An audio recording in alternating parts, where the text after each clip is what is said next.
बढ़ रहा है, इस पे आपका क्या कहना है? यात्रियों की सुविधा के लिए भारतीय रेल द्वारा लगातार प्रयास किए जा रहे हैं और इसी श्रृंखला में 1 जुलाई से कई महत्वपूर्ण बदलाव भारतीय रेल द्वारा किए जा रहे हैं। सबसे बड़ा बदलाव तो तत्काल टिकटों के संबंध में किया जा रहा है। हम लोगों ने 1 जुलाई से तत्काल टिकट के लिए आधार ऑथेंटिकेटेड अकाउंट का होना अनिवार्य कर दिया है और इसकी व्यवस्था की गई है। इसके अलावा हम लोग कोशिश कर रहे हैं कि अपने सॉफ्टवेयर में ऐसे बदलाव लाएं कि ओटीपी आधारित तत्काल टिकट जारी करना प्रारंभ कर दें। इसी तरह से किराया के जो स्ट्रक्चर है उसमें बदलाव का निर्णय लिया गया है।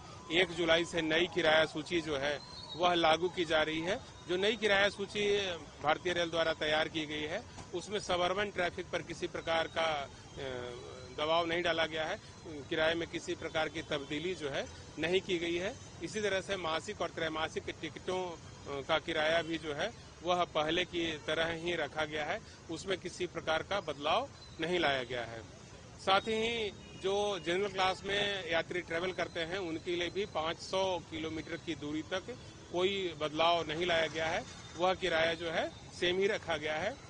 जनरल क्लास में 500 किलोमीटर से अधिक की यात्रा पर किराए में आधा पैसे प्रति किलोमीटर की वृद्धि की गई है।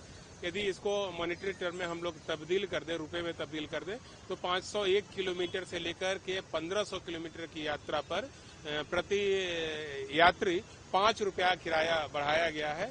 इसी तरह से 1501 किलोमीटर से 2500 किलोमीटर की दूरी तक का जो किराया है वह 10 रुपये बढ़ा दिया गया है और 2501 किलोमीटर से 3000 किलोमीटर के बीच की दूरी पर किराया जो है वह 15 रुपये बढ़ाया गया है। जो मेल एक्सप्रेस गाड़ियां हैं उसमें हम लोगों ने नॉन एसी क्लास में किराया जो है वह प्रति यात्री प्रति किलोमीटर किराया जो है 1 पैसा बढ़ाया गया है, जबकि एसी क्लास में किराया जो है वह 2 पैसा प्रति किलोमीटर बढ़ाया गया है।